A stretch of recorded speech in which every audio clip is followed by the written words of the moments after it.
السلام علیکم دوستو، پاک کہانی ٹائم میں خوش آمدید۔ دوستو، ابھی تک چینل کو سبسکرائب نہیں کیا تو سبسکرائب کر دیں۔ بزدل بادشاہ اور ایک کمبھار کی کہانی۔ ہر طرف اندھیرا چھا رہا تھا۔ شام ہوتے ہی گھنے سیاہ بادلوں نے آسمان کو ڈھانپ لیا تھا۔ جنگل میں بادلوں کی گھن گرج اور تیز ہوا نے درختوں کو اچھی طرح ہلا کر رکھ دیا تھا۔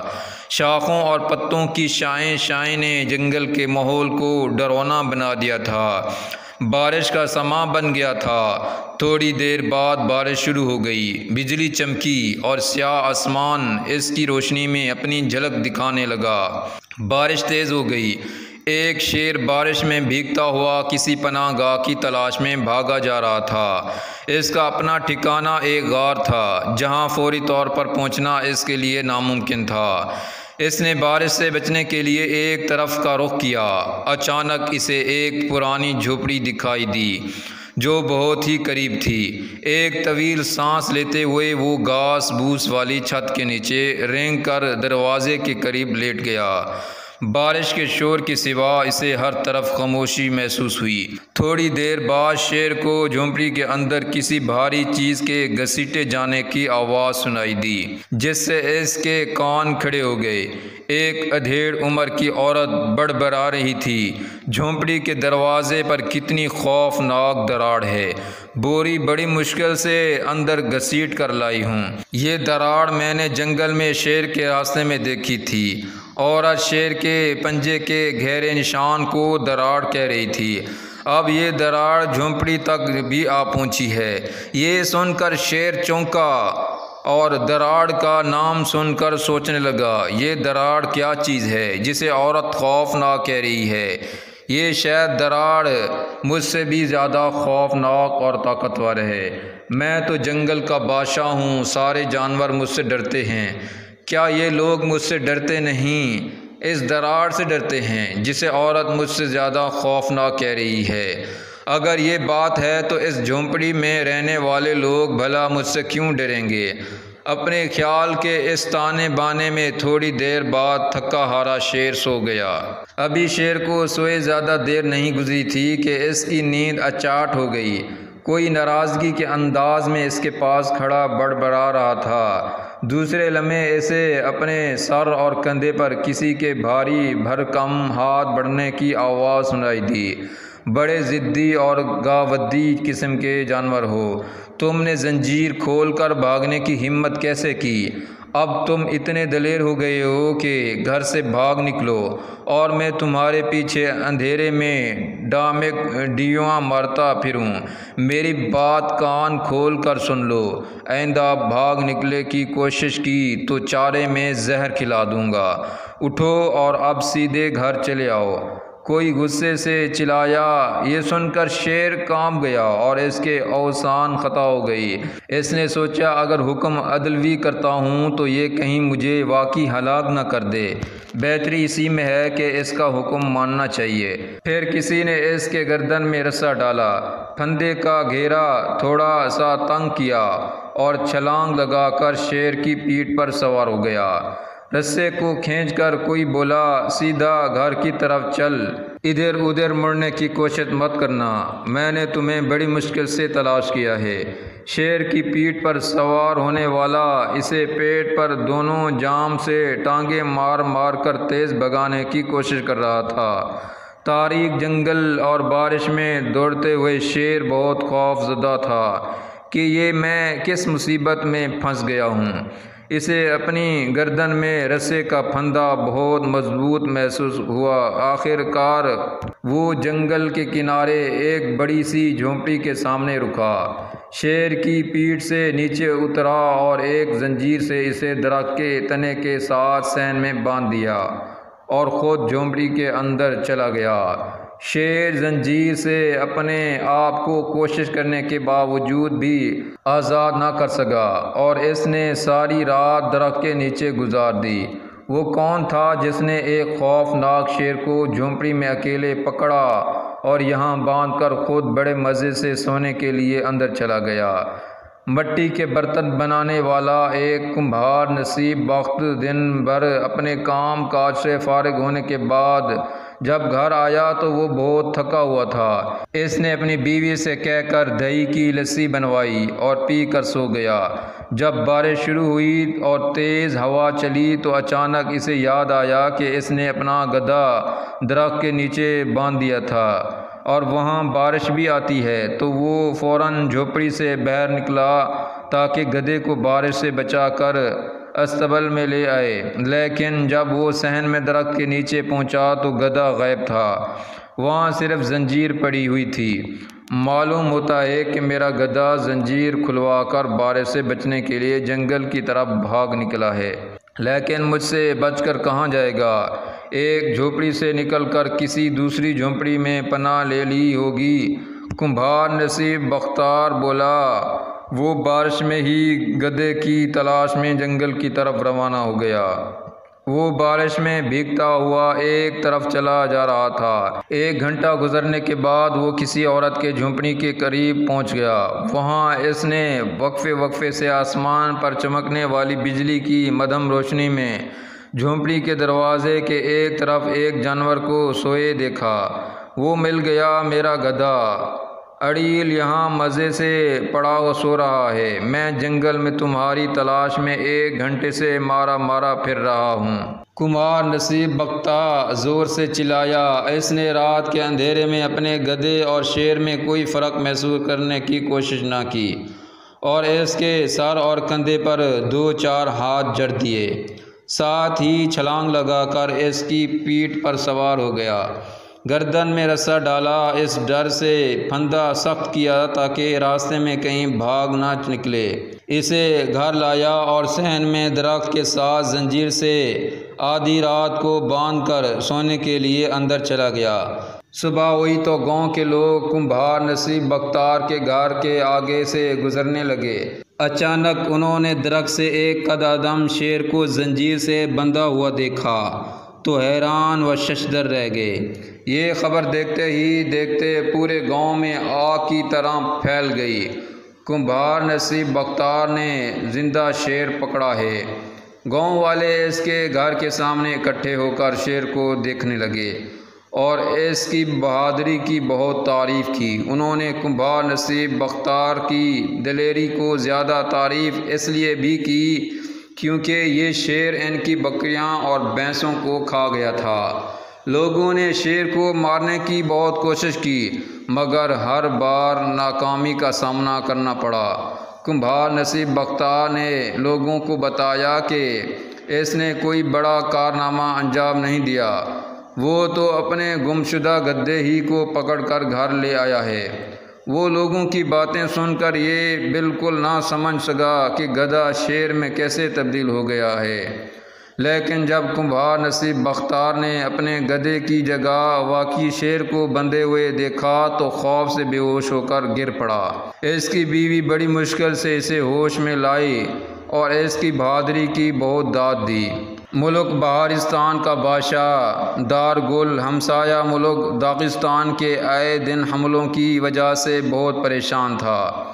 ان کی آپس میں خانہ جنگی شروع ہو چکی تھی۔ داغستان کا بادشاہ اور نگ شجاع بہت طاقتور تھا۔ وہ بہارستان کا بہت سا علاقہ ناجائز طور پر اپنے قبضے میں کرنا چاہتا تھا۔ بادشاہ اور دارا گل نے اپنی فوج کو تیار رہنے کا حکم دے دیا، لیکن وہ یہ بھی جانتا تھا کہ دشمن کی فوج کئی گنا زیادہ اور طاقتور ہے۔ اسے ان دنوں میں ایک ایسے ہیرو کی تلاش تھی جو اس کی فوج کی صحیح طور پر کمان کر سکتا ہو کہ دشمن کو ہمیشہ کے لیے مار بھگا جا سکے۔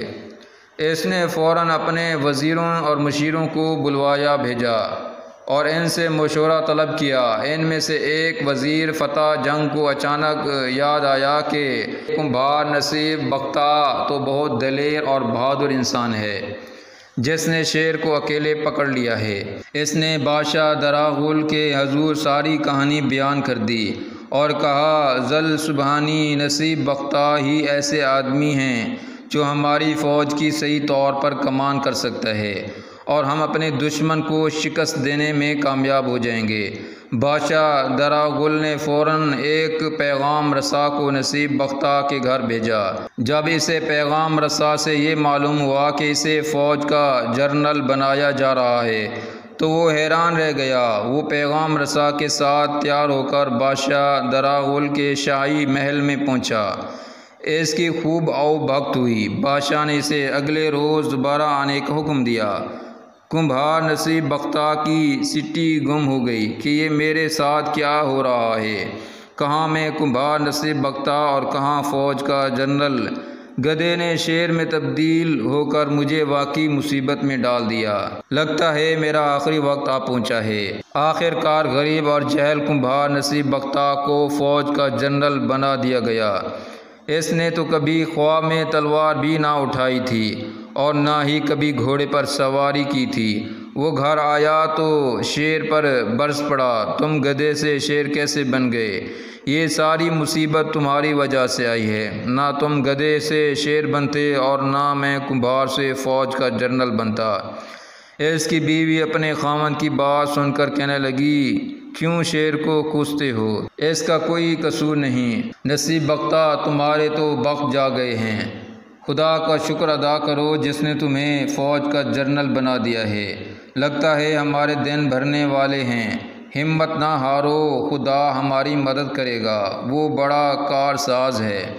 دوسرے روز کمبھار جنرل نصیب بختہ تیار ہو کر بیوی کے ہمراہ شاہی محل پہنچا۔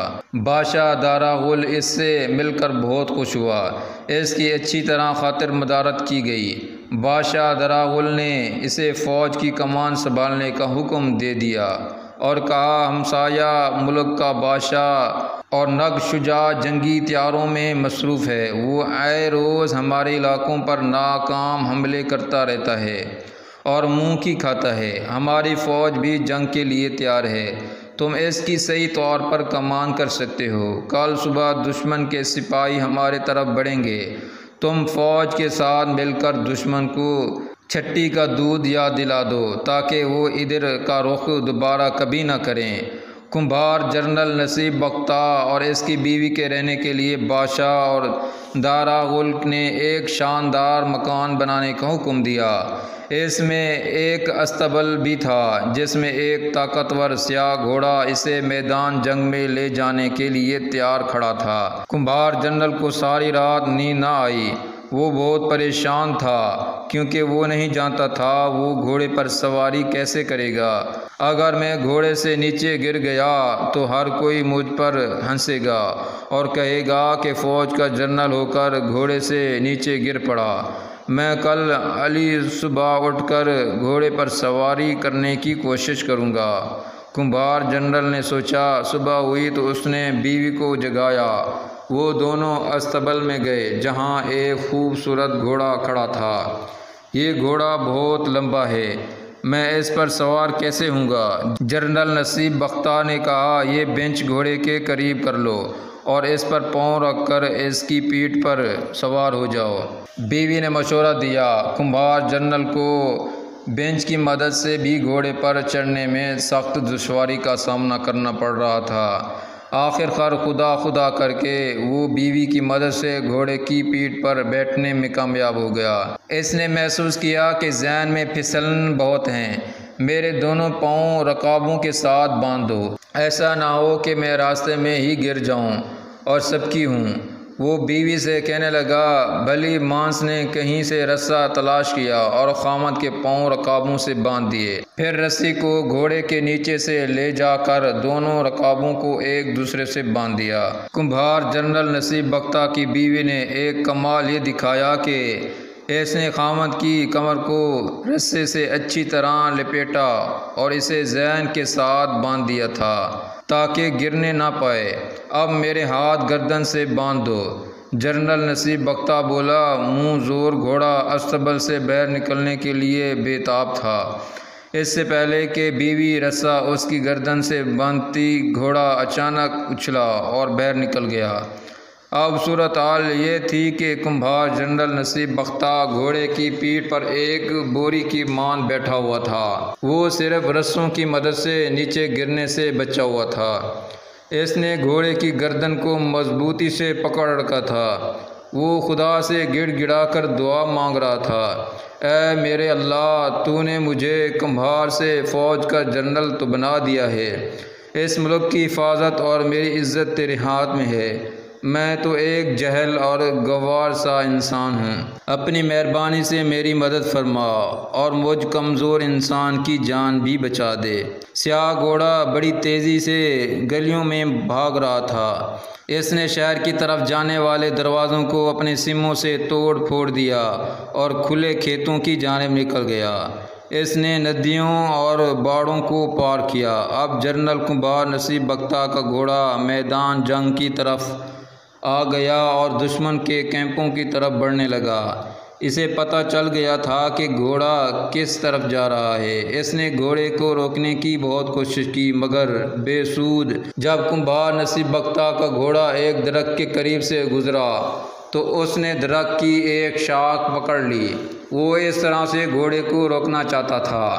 کمبھار نصیب بختہ نے درخت کی شاخ کیا پکڑی، پورا درخت ہی جڑوں سے اکھڑ کر اس کے ہاتھ میں آ گیا۔ دشمن کے کیمپ کے باہر ایک سپاہی کھڑا یہ منظر دیکھ رہا تھا۔ اس نے اپنے دشمن کی جانب سے ایک گھوڑا سوار کر دیا۔ اس نے اپنے دشمن کی جانب سے ایک گھوڑا سوار کو دیکھا جو ایک ہاتھ میں پورا درخت تھامے بڑی تیزی سے ان کی طرف بڑھ رہا تھا۔ وہ سمجھ گیا کہ یہ وہی جنرل ہے جس نے زندہ شیر کو پکڑا تھا اور اب اس نے حملے کرنے کی غرض سے ہماری طرف بڑھتے ہوئے ایک ہاتھ سے درخت کو زمین سے اکھاڑ لیا ہے۔ اگر اس نے ہمیں درخت کی مار بھی ماری تو کئی سپاہیوں کی ہڈی پسلی ایک ہو جائے گی۔ معلوم ہوتا ہے کہ جنرل معمولی آدمی نہیں ہے، وہ ضرور دیو ہے۔ سپاہی خوفناک منظر دیکھ کر زور زور سے چلانے لگا۔ پھر اس کی نگاہیں جنرل کے پیچھے پڑی۔ دشمن کی فوج مقابلہ کرنے کے لیے سر پر آ پہنچی تھی۔ سپاہی کے خوفناک انداز میں چیخنے اور چلانے کی وجہ سے کیمپوں میں ایک کھلبلی سی مچ گئی۔ وہ برابر چلا رہا تھا، دوڑو، اپنی جانیں بچاؤ۔ زندہ شیر کو پکڑنے والا مشہور جنرل کمبھار نصیب بختہ ایک بھاری فوج لے کر ہم پر چڑھائی کرنے کی غرض سر پر آ پہنچا ہے۔ جس فوج کے جنرل نے ایک ہاتھ سے درخت جڑ سے اکھاڑ لیا ہو وہ انسان نہیں، دیو ہے، اور دیو سے مقابلہ کرنا ہمارے بس کا کام نہیں ہے۔ یہ سن کر دشمن کے سپاہی خوف زدہ ہو گئے اور وہ سب گھوڑوں پر بھاگ کھڑے ہو گئے۔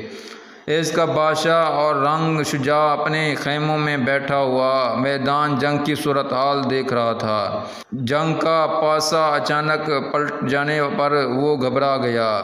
امن حاصل کرنے کے لیے اس نے ایک خط لکھا اور خیمے میں رکھ کر باہر نکلا اور گھوڑے پر سوار ہو کر اپنے سپاہیوں کے پیچھے بھاگا۔ خوف زدہ بادشاہ نے پیچھے مڑ کر بھی نہ دیکھا۔ جب کمبھار نصیب بختہ کا گھوڑا دشمن بادشاہ کے خیمے کے قریب پہنچا تو وہ خود بخود رک گیا۔ اس نے کانپتے ہاتھوں سے رکابوں سے اپنے پاؤں کو کھولے تو گھوڑے سے نیچے گر پڑا۔ یہ خدا کا کرنا اچھا ہوا کہ اسے گھوڑے سے نیچے گرتا کسی نے نہ دیکھا۔ اس نے دشمن کی طرف نگاہ دوڑائی، وہ سب دم دبا کر بھاگ چکے تھے۔ وہ بادشاہ کے خیمے میں داخل ہوا تو اس کی نگاہیں ایک خط پر پڑی جو اس نے جیب میں رکھ لیا۔ وہ تو خود ان پڑھ تھا، بھلا بادشاہ کا خط کیسے پڑھ سکتا تھا؟ کمبھار جنرل نصیب بختہ پیدل ہی گھر کی طرف روانہ ہو گیا۔ راستے میں لوگوں نے اسے دیکھا تو وہ ادب سے کورنش بچا لائے۔ انہیں اس انداز میں جھکتے دیکھ کر وہ سمجھ نہ پایا کہ یہ ان کو کیا ہو گیا ہے۔ اس کا خیال یہ تھا کہ شاید ان کی کمر میں خم پڑ گیا ہے جس وجہ سے وہ جھکے جا رہے ہیں۔ جب وہ گھر پہنچا تو اس نے بیوی کو جیب سے خط نکال کر دیتے ہوئے کہا، یہ خط بادشاہ داراغل کے پاس شاہی محل میں لے جاؤ اور وہاں بھلی مانس عورت ایک بات میری اچھی طرح سن لو، اللہ نے ہماری عزت رکھ لی ہے، میں اپنی آئندہ زندگی میں گھوڑے کی پیٹھ پر کبھی نہیں بیٹھوں گا۔ خط بادشاہ کو دے دو، اس میں کیا لکھا ہے یہ تو میں جانتا ہی نہیں۔ ہاں، بادشاہ کو یہ ضرور بتا دینا کہ دشمن ڈر کر بھاگ گیا ہے اور واپس ہمارے ملک کی طرف کبھی میلی آنکھ اٹھا کر بھی نہیں دیکھیں گے۔ اب میں سونے جا رہا ہوں، میرا جوڑ ہل گیا ہے، گھوڑے نے میری ہڈی پسلی ایک کر کے رکھ دی ہے۔ کمبھار جنرل نصیب بختہ کی بیوی خط لے کر شادی محل کی طرف روانہ ہو گئی۔ کمبھار جنرل نصیب بختہ کی بیوی خط لے کر شاہی محل کی طرف روانہ ہو گئی۔ جب بادشاہ داراغل نے دشمن بادشاہ اور رنگ شجاع کا خط پڑھا تو اس نے اپنی نئی جنرل کی بہادری کی بہت تعریف کی اور کہا، آپ کا خامد اس وقت کہاں ہے؟ حضور ولعن وہ بہت تھکا ہوا ہے اور گھر میں آرام کر رہا ہے۔ آپ کا حکم ہو تو میں اسے جگا دوں اور آپ کی خدمت میں بھیج دوں۔ نہیں، اسے آپ جگانا مناسب نہیں ہے، آرام کرنے دو، صبح ہمارے پاس بھیجنا، ہم اسے انعام سے نوازیں گے۔ بادشاہ داراغل نے کہا، جی بہت اچھا جناب۔ کمبھار جنرل نصیب بختہ کی بیوی نے ادب سے جواب دیا اور چلی گئی۔ صبح ہوئی تو کمبھار جنرل نصیب بختہ بادشاہ اور داراغل کی خدمت میں حاضر ہونے کے لیے پیدل ہی گھر سے روانہ ہو گیا۔ اس نے گھوڑا استبل میں ہی رہنے دیا تھا۔ گلیوں میں لوگ اس کے استقبال کے لیے رنگ برنگی جھنڈیاں لیے کھڑے تھے، وہ خوشی کا بھرپور اظہار کر رہے تھے۔ وہ جانتے تھے اس جنرل نے دشمن کو مار بھگایا ہے۔ ہمارے جنرل میں کتنی سادگی ہے، گھوڑے پر سوار ہونے کی بجائے پیدل ہی شاہی محل جا رہا ہے۔ لوگ ایک دوسرے سے باتیں کر رہے تھے۔ کمبھار جنرل نصیب بختہ شاہی محل میں پہنچا تو بادشاہ داراغل نے اسے بڑی عزت سے اپنے قریب والی کرسی پر بیٹھنے کا شرف بخشا۔ وہ دونوں کچھ دیر آپس میں باتیں کرتے رہے۔ اس کے بعد بادشاہ داراغل نے اسے ڈھیروں انعاموں سے نوازا۔ ملک میں امن ہو گیا، لوگ خوشحال ہو گئے۔ دشمن ملک کے بادشاہ نے دوبارہ کبھی حملے کرنے کی جسارت نہ کی۔ کمبھار جنرل نصیب بختہ نے شیر کو آزاد کر دیا اور وہ جنگل کی طرف نکل گیا۔ اللہ نے انہیں اتنی دولت دے دی تھی کہ وہ اپنی آئندہ زندگی بڑے مزے سے گزارنے لگے۔ مزید ایسی مزیدار کہانیاں سننے کے لیے ہمارے چینل کو سبسکرائب کریں۔